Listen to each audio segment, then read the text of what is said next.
The Elephant Island Chronicles present. Melinda's Humorous Story by McHenry. Foreword by Giles Marin. Narration by Amazon Polly. In the quaint and charming world of McHenry's Melinda's Humorous Story, readers are invited to explore the layered intricacies of humor and the unintended consequences that can arise from a simple misinterpretation. This delightful concoction of satire and irony plays with the expectations and assumptions of both its characters and its audience, showcasing McHenry's keen observational prowess and her ability to weave complexity into seemingly straightforward narratives. At the heart of this tale is Melinda, a character who embodies the frustrations and aspirations of anyone who has ever sought to transcend the mundanity of daily life through creative expression. Melinda's journey begins in the depths of despair, a place where her literary ambitions meet the harsh reality of rejection and personal disappointment. In a moment of inspired rebellion against her melancholy, she writes a humorous story, aiming to capture the absurdity of her surroundings and the people within them. What follows is a masterclass in the mechanics of humor and the often blurry line between satire and sincerity. As Melinda's story, meant to mock and amuse, unexpectedly garners acclaim for its heartfelt and sympathetic portrayal of village life, McHenry invites us to ponder the nature of artistic intent and reception. The editor and her community's misreading of Melinda's work speaks volumes about the power of perspective in shaping our understanding of art. This foreword serves as your gateway into a narrative that is as much about the small triumphs and pitfalls of village life as it is about the broader theme of how we find and assign value to the creative works we encounter. Melinda's Humorous Story is not just a tale of a misunderstood literary endeavor. It is a reflection on the joys, pains, and absurdities of life itself, captured through the prism of McHenry's subtle yet sharp wit. As you turn the pages or scroll down the screen, prepare to laugh, reflect, and perhaps even see a bit of yourself in the characters and their misadventures. Welcome to a story that celebrates the complexities of life and the unexpected paths that creativity can lead us down. Giles Marin. Melinda's Humorous Story. Melinda was dejected. She told herself that she was groping in the veil of despair, that life was a vast, gray, echoing void. She decided that ambition was dead, a case of starvation, that friendship had slipped through too eagerly grasping fingers, that love, love. "You'd better take a dose of blue mass," her aunt suggested when she had sighed 7 times dolefully at the tea table. "Not blue mass. Any other kind of mass you please, but not blue." Melinda shuddered absently. No, she was not physically ill. The trouble was deeper. Soul sickness, acute, threatening to become chronic, that defied allopathic doses of favorite and other philosophers, that would not yield even to hourly repetition of the formula handed down from her grandmother. If you cannot have what you want, try to want what you have. Yet she could lay her finger on no bleeding heart wound, on no definite cause. It was true that the deeply analytical, painstakingly interesting historical novel on which she had worked all winter had been sent back from the publishers with a briefly polite note of thanks and regrets. But as she had never expected anything else, that could not depress her. Also, the slump in GC copper stock had forced her to give up her long-planned southern trip, and even to forego the consolatory purchase of a spring gown. But she had a mind that could soar above fleshpot disappointments. Then, the Reverend John Graham. But what John Graham did or said was nothing, absolutely nothing to her. So Melinda clenched her hands and moaned in the same key with the east wind, and told the 4 walls of her room that she could not endure it. She must do something. Then it was that in a flash of inspiration it came to her. She would write a humorous story. The artistic fitness of the idea pleased her. She had always understood that humorists were marked by a deep-dyed melancholy, that the height of unhappiness was a vantage ground from which to view the joke of existence. She would test the dictum. Now, if ever, she would write humorously.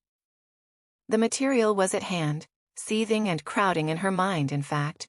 The monumental dullness and complacent narrowness of the villagers, the egoism, the conceit, the bland shepherd of his flock pomposity of John Graham. What more could a humorist desire? Yes, she would write. Thoughts came quick and fast. Words flowed in a fiery stream like lava that glows and rushes and curls and leaps down the mountain, sweeping all obstacles aside. The figure did not wholly please Melinda, for everybody knows how dull and gray and uninteresting lava is when it cools. But she had no time to bother with another. She felt the exultation, the joy and uplifting of spirit that is the reward, usually, alas, the sole reward, of the writer in the work of creation.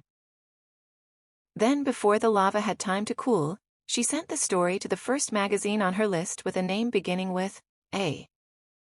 It was her custom to send them that way, though sometimes with a desire to be impartial, she commenced at Z and went up the list. At the end of 2 weeks the wind had ceased blowing from the east. Melinda decided that though life for her must be gray, echoing, void, yet would she make an effort for the joy of others. She would lift herself above the depression that enfolded her, even as the buoyant hyacinths were cleaving their dark husks, and lifting up the beauty and fragrance of their hearts to solace passers-by. Therefore she ceased parting her hair in the middle and ordered a simple little frock from D's, hyacinth blue voile with a lining that should whisper and rustle like the glad winds whisking away last year's leaves. Then the day came when she strolled carelessly and unexpectantly down the village street to the post office, and there received a letter that bore on the upper left-hand corner of the envelope the name of the magazine first on her list beginning with A. A chill passed along Melinda's spine. That humorous story. Could this mean? It was too horrible to contemplate.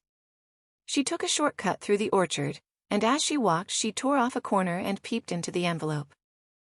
Yes, there was a pale blue slip of paper with serrated edges. She leaned against a Baldwin apple tree to think. How true it is that one should be prepared for the unexpected. Melinda had sent out many manuscripts freighted with tingling hopes and eager aspirations, and with the postage stamps that ensured their prompt return. How was she to know? By what process of reasoning could she infer that this, that had been offered simply from force of habit, would be retained in exchange for an aesthetically tinted check? She anathematized the magazine editor. That seems the proper thing to do with editors.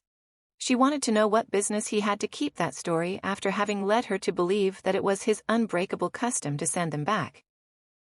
It was deception, she told the swelling Baldwin buds, base, deep-dyed, subtle deception. After baiting her on with his little, pink, printed rejection slips, he suddenly sprung a wicked trap. It was some time before Melinda grew calm enough to read the editorial letter. It ran, "Dear Madam, we are glad to have your tender and delicately sympathetic picture of village life. There is a note of true sentiment, and a generous appreciation of homely virtue marking this story, for which we desire to add an especial word of praise. Check enclosed. Very truly yours, the editor of A." Melinda sank limply on the bleached last year's grass at the foot of the tree. Tender and delicately sympathetic picture. Generous appreciation. She laughed feebly. The editor was pleased to be facetious. Having a fine sense of humor himself, he showed his realization of the story by acknowledging it in the same vein of subtle satire. She reread the letter and unfolded the slip of paper with serrated edges, with changing emotions. After all, it was not such a very bad story. She permitted herself to recall how humorous it was, how cleverly and keenly it laid bare the ridiculous, the unexpected, how it scintillated with wit and abounded in droll and subtle distinctions and descriptions, all at the expense of her nearest relatives and her dearest friends. Melinda thought she would return the check and demand that her story be sent back to her or destroyed. But reflecting that Punch's advice is applicable to other things than matrimony and suicide, she didn't. She resolutely put her literary Frankenstein behind her. She reasoned that in all probability the story would not be published during the lifetime of any of the originals of the characters. that even if the worst came to the worst, Mossdale was likely to remain in ignorance that would be blissful. The villagers were not wont to waste time on the printed word. In fact, such was the profundity of their unenlightenment, few of them had heard of the magazine with a name beginning with A. Even John Graham paid little attention to the secular periodicals. Besides, if absolutely necessary, John's attention might be diverted. So Melinda went away on a visit. Her health demanded it. The doctor was unable to name her malady, but she herself diagnosed it as magazinitis. Toward fall, Melinda, entirely recovered, returned to Mossdale. Entirely recovered, yet she turned cold, unseeing eyes on the newsboy when he passed through the car with his towering load of varicolored periodicals. And rather than be forced to the final resort of the unaccompanied traveler, she welcomed the advent of an acquaintance, possessed of volubility, of an ejaculatory, eruptive variety. After many gentle jets and spurts of gossip, much remained to be told, as the lady hastily gathered up her impedimenta, preparatory to alighting at her home station. "How like me in the joy of seeing you to forget! What a sweet, clever story! And to think of you having something published in exclamation mark! It never was more surprised than when Mr. Ferguson brought home the magazine. Those delicious Mossdale people! I could not endure that the dear things should not see and know at once. The lovely hamlet is so remote. And I knew you were traveling. What a pleasure to send them half a dozen copies that very evening. Yes, Porter, that too. Do run down to see me soon, dear. Now do. Goodbye." Melinda summoned the newsboy and bought the latest number of the magazine with a name beginning with A. She turned to the list of contents with feverish anxiety. Then the book slid from her nerveless fingers. Her humorous story had been given to an eager public. She leaned back and gazed out at the flying telegraph poles and fields. Even the worthiest, the gravest, the finest, she reflected, has a face that, if seen in a certain light, will flash out the ignis fatuus of the ridiculous. But it is not usually considered the office of friendship to turn on the betraying light. Oh well, her relatives would forgive in time. Relatives have to forgive. It was unfortunate that John Graham was not a relative. One thing, I know now how much Mrs. Ferguson cares because I got those 6 votes ahead of her for the Thursday Club presidency. Half a dozen copies, Melinda said aloud as she caught sight of the spire of the Mossdale church. Her Uncle Joe met her at the station and kissed her for the first time since she had put on long dresses. Notwithstanding a foolish prejudice against tobacco juice, Melinda received the salute in a meek and contrite spirit. Notice how many citizens were hanging around underfoot on the depot platform, so as you kinder had to stop and shake hands to get 'em out of the way? Uncle Joe queried as he turned the colts' heads toward home. Melinda had noticed. "I suppose they came out to see the train come in," she suggested. "Nope, not exactly," Uncle Joe explained. "Looking out for automobiles and flying airships have made trains of cars seem mighty common up this way. Nope, the folks was out on account of you a-comin'." Me. Having a guilty conscience, Melinda glanced backward apprehensively and made a motion as though to dodge a missile. "Yep, and you'll find a lot of the relations at the house a-waitin' for you." "Why, what?" "Now look here, Uncle Joe, there is no occasion to be foolish about a little." "Foolish? Now, mebbe some would call it foolish. But us folks up the creek here, we can't help feelin' set up some over findin' out we have a second Milton or a Mrs. Stowe in the family." Melinda looked at her relative's concave profile in sick suspicion. Was the trail of the serpent over them all? But no, Uncle Joe was beaming mildly with the satisfaction of having shown that although the literary hemisphere was the unknown land, he had heard of a mountain and a minor elevation or two. He was, as she had always believed, incapable of satire. For once, Melinda was speechless. But Uncle Joe was likely to be fluent when he got started. He cleared his throat and turned mild, suffused, half-shamed blue eyes on his shrinking niece. "Yes, your piece has come out in the paper, Melinda, and your folks are all fired pleased with you." I told Lucy this morning I wished your poor pap could come back to Earth for just this one day. Ah, H? Melinda took a firm grip on the side of the buggy. But I guess you'll have to write another right off. There is some jealousy amongst them that aren't in it, Uncle Joe went on. I told him you couldn't put the whole connection in, or it would read like a list of them present at a surprise party. Your Aunt Lucy, she's just as tickled as a hen with 3 chickens. The old man chuckled. There it is all down in black and white just like it happened, only different, about her spasm of economy when she was cleaning away Mary Emmeline's medicine bottles, and couldn't bear to throw away what was left over, but up and took it all herself in one powerful mixed dose to save it, and had to have the doctor with a stomach pump to cure her of spasms. What wasn't so economical after all. It's her picture tickles her most. Oh, said Melinda.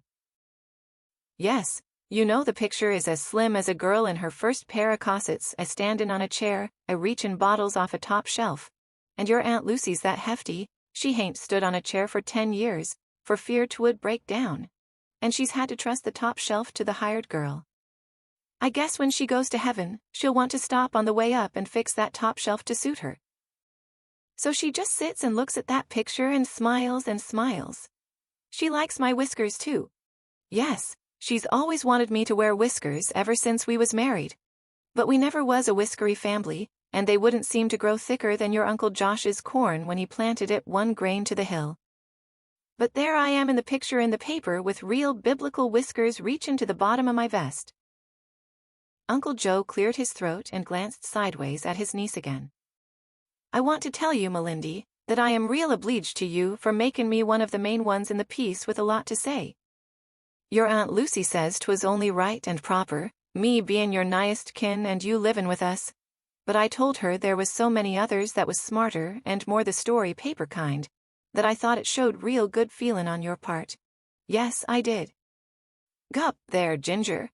Then I kinda thought I'd warn you too, Melindy, that they all are just a dyin' to hear you say who the preacher is. He's the only one we couldn't quite place. Melinda took the little bottle of smelling salts from her bag and held it to her nose. Yes, Uncle Joe went on. The others was easy identified because you had named the names, but him you just called the preacher all the way through. Some says it's the Reverend Graham kind of toned down and trimmed up, like things you see in the moonlight on a summer night. But I told them the Reverend Graham is a nice enough chap, but that extra fine way-up preacher fellow in the story must be some stranger you knew from off and didn't give his name, because you didn't rightly know what it was. I thought, even if you was so soft on Reverend Graham as to see him in that illusory moony light, that about the stranger from off was the right and proper thing for me, being your uncle, to say anyway. So if you want to keep it dark about the preacher, you can just talk about a stranger from off. I will, Uncle Joe, dear Uncle Joe.